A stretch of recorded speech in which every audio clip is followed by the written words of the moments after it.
علیکم ګرانو مینوالو السلام علیکم. نن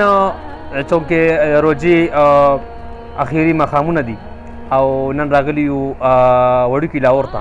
د ثوابۍ ضلعې ته راغلي یو خپلو مینوالو ته او یو معمولي غوندې دعوت یې راکړی دی عبدالله رور او د هغه سره ډېر ملګري دي. ما سره سهیل ننګیال صاحب ناست دی، زاز یوسفزی ناست دی او وسیم را سره ناست دی، عثمان تاثیر دی او نسیم زموږ مشر دی را سره ناست دی، علي او بریال وفا او که دې ملګرو نومونه راکړل نو ډېره به ښه یو که رای نه کړل نو به زه هم پرې استېرېږم. اختر علي خو زما ډېر کلک مینهوال دی او ولاړې ژوندی لري. فواد قریشي را سره ناست دی، ایمان حسین نادان او مزمل انجان آصف او دا خیر محمد دی عبدالله رور دی او دا شاب الله بھائی. ټولو ته ډېره مننه کوم چې دومره تاسو تکلیف کړی دی روجي په خوله او ماله مې دعوت را کړی دی او زه هم دلته راوستی یم. ډېره مننه. په وزیرستان کې زما ډېر زیات مینهوال دي، بلکې زه که وایم چې هغه ډېر بې شماره مینهوال دي. په هغو کې نورګل ستومان چې یو ډېر ښه لیکوال دی، یو ډېر ښه فلسفیانه شاعر دی. زه وایم چې په نن سبا دور کې چې کوم ټیلنټ په دغه پټۍ کې دی، په دغه بلټ کې دی، دا په بل یو ځای کې بریال صاحب نشته. په وزیرستان کې چې کوم ټیلنټ دی په نوجوانانو کې دا په ډېرو ښو خلکو کې نشته دی. نورګل ستومان، دلشاد، دا دوه نومونه دا داسې لیکوالان دي که نه چې دا به تا حیران پاتې کي. خپل لیک ته، خپل رایټینګ ته، خپل چې کومه فلسفه راوړي او هغه چې کوم هغه ډېر په باریک بینۍ سره ځي په هغه ادب کې، په هغه لار باندې، نو هغه ډېر د کمو خلکو کار دی. استاد جي ډېر زبردست لیکوالان دي. زه بیا تعریف کوم، دا پروګرام د هغوی په نوم باندې کوم. د ما ډېر ښه مینهوال دي. په افغانستان کې چې کوم بربریت وشو په دې 2 ورځو کې، چې کوم دا جبر وشو، چې د کوم په د ماشومانو سره او د کوم د بېګناهو خلکو سره چې دا کومې میندې بورې شوې، چې دا کومې کونډې شوې، چې دا کومې میراتې شوې، د هغو په نوم باندې دا پروګرام کوم. اختر را روان دی، د هېڅ چا اختر نشته، هر پښتون خفه دی، که په لر دی که په بر دی. دا د هغه پښتنو په نوم باندې دا پروګرام. بل چې کوم خلک دا چې کوم په سوشل میډیا لاندې وتي دي، کوم مذهبي خلک دي، هغه ټول لاندې وتي دي. هغه به زمونږ ګایډلاین دي، دا زمونږ رهبران دي، دا زمونږ مشران دي. دا په یو مذهب کې، په یو اسلام کې، په یو میدان کې د یو بل ته سنګرونه جوړ کړي لاندې وتي دي. زه هغو ته هم دا وایم، ریکویسټ ورته کوم چې لږ په دلایلو خبرې کوئ. تاسو زمونږ مشران یې، که مولانا ادریس صاحب دی، که بل دی، زه نومونه یې چا نه اخلم، خو چونکې دا خو خولې ته راغلو زما مشران دي. زه هغو ته دا ریکویسټ کوم چې دا سوشل میډیا دا خو ډیران دی، د دې مثال ډیران دی. په دې هر سړی خپل ګندې کور نه راولي، هر سړی پې خپل ګندې کور نه راولي. سوشل میډیا باندې دا جنګونه مونږ ته مه راوړئ. مونږ ستاسو د خولې نه ښې خبرې اورو، مونږ ستاسو د خولې نه د هغه دنیا، د خدای، د رسول، د قرآن، د احادیثو خبرې اورو. مونږ ستاسو نه د دې لار پتلو خبرې اورو، مونږ تاسو نه د جنت او د دوزخ خبرې اورو، مونږ تاسو نه د ښو او بدو خبرې اورو. برای مهرباني خدای ته وګورئ، دا یو اسلام دی، دا مه کمزورې کوئ. دا یو مذهب دی، دا مه کمزورې کوئ. دا انسانیت دی، دا مه کمزورې کوئ. مه راځئ یو بل ته آمنے سامنے، مه راځئ متصادم یو بل ته. دا شی مه کوئ، مهرباني وکئ. زه درته د خپل وړوکي پلیټ فارم نه دا ریکویسټ کوم چې ما سره هم څه وکړل هغه ښه دي، چې ما سره د خلکو څه وکړل دا 2-3 میاشتې مخکې، هغه ما اګنور کړي دي، هغه ما بخښلي دي. پکار وه چې ما سره په دلایلو باندې بریال صاحب باز شوی وی. دلیل په دنیا کې ښه شی دی.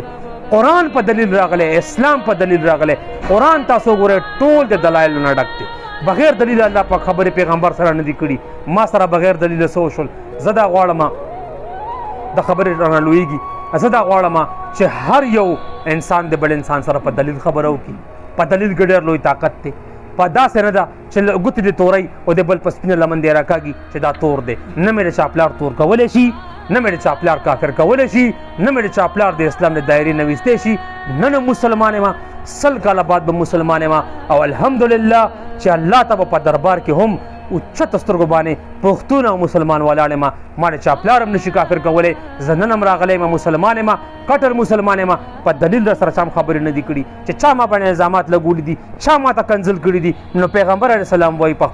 خپل حدیث کې چې کنځل کول بل ته دا خبیث کار دی. دا خبیثان دي. مسلمان یم. خپل پروګرام ته راځم.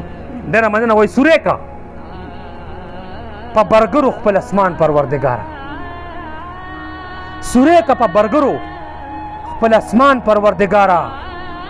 دلو کې در تمری غریبانان پروردگارا د خلکو په حق نه غواړو تالان پروردگارا زمونږ هم زړه ته سوي دي سیوان پروردگارا یو دال خو ستا نعمت نه دی چې زړه یې راته شین کو یو دال خو ستا نعمت نه دی چې زړه یې راته شین کو په موږ دې ولې بد راځي چرګان پروردگارا د پی سي او د میریټ روټۍ ولې ګناه ده د پی سي او د میریټ روټۍ ولې ګناه ده او نعمت ته خو تر کومه لوګان پروردگار پیزا او چکن روسٹ زما بچو ته هم پکار دي بریال صاحب پیزا او چکن روسٹ زما بچو ته هم پکار دي کینسر تر نه جوړیږي که یارکان پروردگارا او زما قسمت راکاږي ستا انسان پروردگارا نو په ما دې مردود کړی دا شیطان پروردگار زما قسمت راکاږي ستا انسان پروردگارا په ما دې مردود کړی دا شیطان پروردگارا زه اوږې یم او اوږې خو ټپا د روټۍ اوري زه اوږې یم او اوږې خو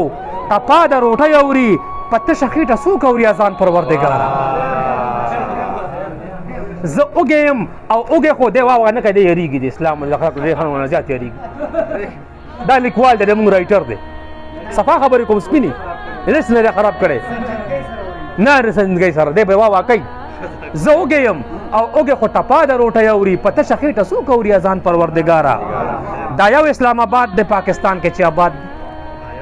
آباد دی پاکستان کې چې آباد دی ها دا یو اسلام آباد دی پاکستان کې چې آباد دی ته نه وینې دا وران وزیرستان پروردګاره او ته خپله وایې لوږه سړی کفر ته وباسي ته خپله وایې لوږه سړی کفر ته وباسي نو ځان ته ګنې ودروم بوتان پروردګاره منم شکر پکار دی خو د سپورې روټۍ حد وي منم شکر پکار دی خو د سپورې روټۍ حد وي تر څو د شم په دالو ثناخوان پروردګاره او دا ساګ ولې په غټو خلکو صاف نه دی چې نه خوري دا ساګ ولې په غټو خلکو صاف نه دی چې نه خوري دا ساګ دی او غټکې د قرآن پروردګار او دا خلک ما ته وایي چې په دالو کې طاقت دی دا خلک ما ته وایي چې په دالو کې طاقت دی اوس بل نه پکې جوړ که پهلوان پروردګار ډېره مننه جي دا خلک ما ته وایي چې په دالو کې طاقت دی اوس بل نه پکې جوړ که پهلوان پروردګاره په ډک بازار تېرېږم زړه مې کېږي خو جیب تش دی په ډک بازار تېرېږم زړه مې کېږي خو جیب تش دی نه څوک هم چې لوټ نه کړم دوکان پروردګاره مننه جي په ډک بازار تېرېږم زړه مې کېږي خو جیب تش دی نو څوک هم چې لوټ نه کړم دوکان پروردګاره دا وږی وطن موړ که د منظر د سترګو توره دا وږی وطن موړ که د منظر د سترګو توره د خپلو نعمتونو په باران پروردګار ډېره مننه جي ډېره مهرباني جي وایي ازغي په هر اندام کې خیر دی ازغي په هر اندام کې خیر دی د مرګ خبرې په ګلفام کې خیر دی د کور په خوا کې بربند پراته دي حاجي صاحب ګرځي په احرام کې خیر دی د کور په خوا کې بربند پراته دي حاجي صاحب ګرځي په احرام کې خیر دی تا ته ګناه ده د پیتلو بنګړي زنځیر د سرو زرو غلام کې خیر دی تا ته ګناه ده د پیتلو بنګړي زنځیر د سرو زرو غلام کې خیر دی یوه د خوښې جینۍ سور کفر دی څلور ودونه په اسلام کې خیر دی یوه د خوښې جینۍ سور کفر دی څلور ودونه په اسلام کې خیر دی او ما دې په سترګو غزل بیا لیکلی کنځلې راکړه په انعام کې خیر دی ډېره مننه ما دې په سترګو غزل بیا لیکلی کنځلې راکړه په انعام کې خیر دی او موږ د نظر د رابطو رندان یو عثمان تاثیر صاحب موږ د نظر د رابطو رندان یو پرېږده که هېڅ نه وي په جام کې خیر دی او ستا د ښکلا قیمت را پرې نه وځي سرلیرو ستا د ښکلا قیمت را پرې نه وځي او زیدي سرونه په نیلام کې خیر دی ستا د ښکلا قیمت را پرې نه وځي زیدي سرونه په نیلام کې خیر دی او دومره زړه تنګې ښکاري زه هم نه یم دومره زړه تنګې ښکاري زه هم نه یم خدای به دې راولي په دام کې خیر دی چېره مننه جي دومره زړه تنګ ښکاري زه هم نه یم خدای به دې راولي په دام کې خیر دی او اعزاز وایي سترګې د خدای د ظالم نه ټیټوي سترګې د خدای د ظالم نه ټیټوي که خلک جاړي په باګرام کې خیر دی سترګې د خدای د ظالم نه ټیټوي که خلک جاړي په باګرام کې خیر دی او حادثې هم په خپل خپل وخت راغلي ادان صاحب حادثې هم په خپل خپل وخت راغلي دا لږ ډېر قهر په ماښام کې خیر دی او منظر حادثې هم په خپل خپل وخت راغلي دا لږ ډېر قهر په ماښام کې خیر دی منظر کچکول چا پسې نه دی وړی مري دي که مري په خپلې کار ډېره مننه جي ډېره مهرباني جي اخري که یو نظم به وړاندې کړم او بیا به پروګرام راغونډ کړم عبدالله سره به بیا یو پروګرام کول دي اجازت دی بریال صاحب نظم دی قرآن تراشه چې دا ټولې فلسفې د عقل پریدو تراشه چې دا ټولې فلسفې د عقل پریدو ته ما سره لږ کښېنه چې قرآن مخې ته کېږي بس دغه یو قانون دی د الله د احکاماتو خبرې دې کې نشته بې دلیله د جذباتو بس دغه یو قانون دی د الله د احکاماتو خبرې دې کې نشته بې دلیله د جذباتو دا زه او ته یې دواړه چې کوو دا خو بدعت دی دا زه او ته یې دواړه چې کوو دا خو بدعت دی راځه قرآن ته راشه فصاحت دی بلاغت دی چې تا څومره ګران کړی دی دا دین دومره آسان چې تا څومره ګران کړی دی دا دین دومره آسان دی نور پرېږده بس یو خدای دی یو رسول دی یو قرآن دی ما وکتو الف نه تر والناسه زړه د اخلاصه ما وکتو الف نه تر والناسه زړه د اخلاصه بې ولا بې ابهامه بلا جبر بې لباسه دا تاسو خو د ځانه روایت پکې پیدا کړل دا تاسو خو د ځانه روایت پکې پیدا کړل زما غوندې ناپوهه او کامل مه متباه کړل دا تاسو چې کوئ هغه خو دې کتاب کې نشته دا تاسو چې کوئ هغه خو دې کتاب کې نشته په یو صورت کې نشته چېرته یو حساب کې نشته زه تاسو یرولی یم د خدای او د قهار نه زه تاسو یرولی یم د خدای او د قهار نه زه تاسو یرولی یم د خدای او د قهار نه او زه پوه کړم دې کتاب د خپل رحیم او د غفار نه ته راشه لږ زما سره چې کینو ورته دواړه تراشه لږ زما سره چې کینو ورته دواړه د دې کیسې نه لرې چېرته دشته او په شاړه ما بیا وکتو ځان ته د خیال په سمندر کې ورپرېوتم بیان ته زیارت او د قبرونو پرستی خو پکې نشته زیارت او د قبرونو پرستی خو پکې نشته خبرې په دلیل دی بدماشي خو پکې نشته یا غرق شي د پیرانو بندگی خو پکې نشته اسلام او د مذهب دکانداری خو پکې نشته صفا سوتره بیان د انګریزي خو پکې نشته د مور نه زیات د ښځې غلامي خو پکې نشته په بل د الزامونو ازادي خو پکې نشته چې خدای شته نو د ځمکې خدایي خو پکې نشته شته پکې والله د زیارتونو ملنګي خو پکې نشته شته پکې د خویندو په جایداد کې حق تلفي خو پکې نشته یو بل ته زړه کې پټه پالیسي خو پکې نشته هر څه د پاک الله د سرکاري خو پکې نشته په غم کې د حلوا رجو دیګونه پکې کوم دي په غم کې د حلوا رجو دیګونه پکې کوم دي ماته به ثابتای په غم کې د حلوا رجو دیګونه پکې کوم دي درې ورځې د مړو رواجونه پکې کوم دي په غم کې د حلوا رجو دیګونه پکې کوم دي درې ورځې د مړو رواجونه پکې کوم دي هندوانو د نغمو په طرز نعتونه پکې کوم دي دا اورئ تاسو د نعتونه دي هندوانو د نغمو په طرز نعتونه پکې کوم دي بې سوچه بې دلیله تهمتونه پکې کوم دي واده کې د اجړه سره ډانسونه پکې کوم دي چې کېږي په لالچ داسې منځونه پکې کوم دي مخصوص د یوې ورځې خیراتونه پکې کوم دي ثابته که تماته تعویضونه پکې کوم دي په دې کې خو د بینک روزګار حرام دی دلته کېږي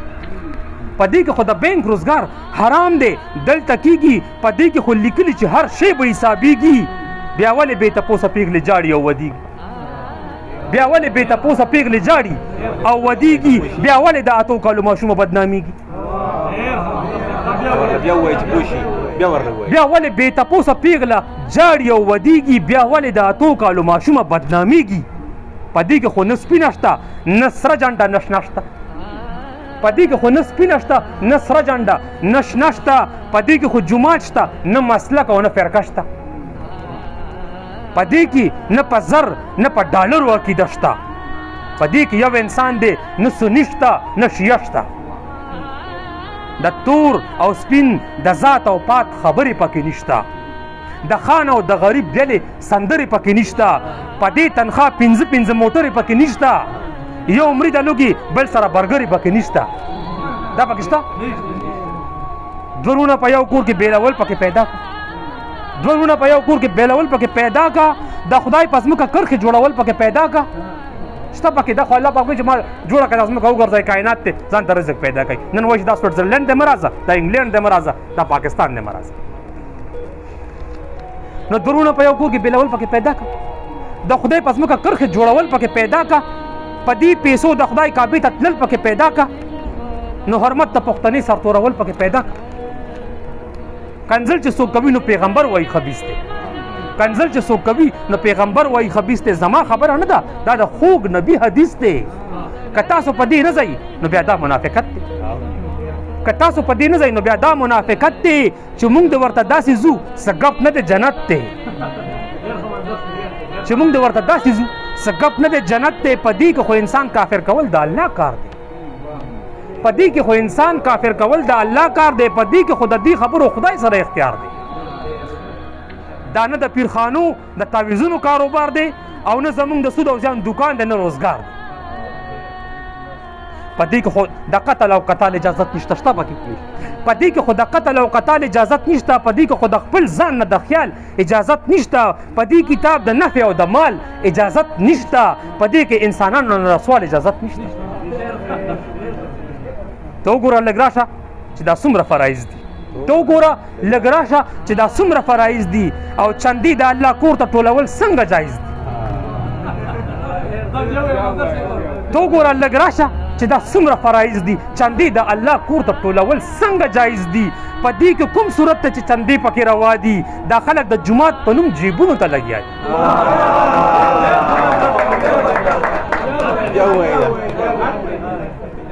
ته وګوره لږ راشه چې دا څومره فرایض دي چندې د الله کور ته ټولول څنګه جایز دي په دې کې کوم صورت ته چې چندې پکې روا دي دا خلک د جومات په نوم جیبونو ته لګیا دي په ښځو د تعلیم پابندي وښایه په دې کې په ښځو د تعلیم پابندي وښایه په دې کې په ښځو د سړو بدماشي وښایه په دې کې شته پکې د پلار په حق کې نه رسیده خور په دې کې کوم دي د پلار په حق کې نه رسیده خور په دې کې کوم دي او لیلا د پاره وغورځوه مور په دې کې کوم دي ته ولګوه بې دلیله اور په دې کې کوم دي ته پورې که په سپینه لمن تور په دې کې یار عبدالله کوم ځای کې په دې کې کوم دي جهیز په دې کې کوم دی او سوره په دې کې کوم ده جهیز په دې کې کوم دی او سوره په دې کې کوم ده یو مري او ته وکړه تماشه په دې کې کوم ده د اوږې نه ته واړوه تنبه په دې کې کوم ده چې مړ شي بیا کفن ته یې چنده په دې کې کوم ده د یو ادم په خاوره کې فرقه په دې کې کوم ده د خدای ځمکه د کال په اجاره په دې کې کوم ده شته پکې د اوږې نه ته واړوه تنبه په دې کې کوم ده چې مړ شي بیا کفن ته یې چنده په دې کې کوم ده د یو ادم په خاوره کې فرقه په دې کې کوم ده د خدای ځمکه د کال په اجاره واه واجي په دې کې کوم ده ښه نعوذ بالله یا به دا کتاب هسې دروغ وي نعوذ بالله یا به دا کتاب هسې دروغ وي او یا به دې کتاب نه ته منکرې په اسلام کې چې کور سره د خوا کې کونډه ناسته ده سرتوره ته دا پیسې په حج لګوي ګرځې په احرام کې یو ځل دې تپوس کړی چې ګاونډ کې د څه حال دی؟ عبدالله مونږ هلته نه راوستي او ګاونډ کې تپوس نه دی کړی. یو ځل دې تپوس کړی چې ګاونډ کې د څه حال دی؟ روجي په پکوړو او سموسو نه اخیسته کېږي. خرچي په میلادونو کول پرېږده، راشه کښېنه. خرچي په میلادونو کول پرېږده، راشه کښېنه. کوڅه کې دې د قام بچي د لوږې هلاک کېږي. ډېره مننه جي. او په پلار پسې دیګونه نمایش ته زر او زور دی. اول ما هم کړي، مونږ هم کړو. په پلار پسې دیګونه نمایش د زر او زور دی. په دغه یو خیرات 2 کاله سل نهر مړېږي. جهیز راته ثابت کا کوم آیات او کوم صورت دی؟ که داسې وینو لور به د غریب په کو زړي. ډېره مننه جي. او راپاسه د سوري د ورکولو لعنت جوړ دی. راپاسه د سوري د ورکولو لعنت جوړ دی. اصلي کفر خدا دی. دا لعنت ختمول غواړي. د خویندو حق خوړی شي، د خپل پلار پاتې میراث کې د داسې بدماشانو وروڼو سر ماتول غواړي. تعلیم په خور کول بې غیرتي راته ثابت کا کوم حدیث دی چې خور مه ساته رڼا کې؟ په دې کې کوم صورت دی چې د خور تعلیم ګناه ده؟ جنۍ که سکول ته لاړه څه کمې راځي حیا کې؟ زه نه وایم، دا خو نازل شوی کتاب وایي. راځه څرګند کتاب دی، په قدم قدم حاضر دی. او که دې کې دغه واړه بدعتونه تا ثابت کړل نو ټیک ته چې منظر خو بیا 50 ځله کافر دی. او که دغه پکې نه وي او زمونږ دغه روزګار وي د خدای په احکاماتو بس زمونږ د مرضۍ کار وي، که دا مسلماني وي، دا ایمان او دا کردار وي، خفه نه شي. زما خو به په جار ته نه انکار. ډېره مننه.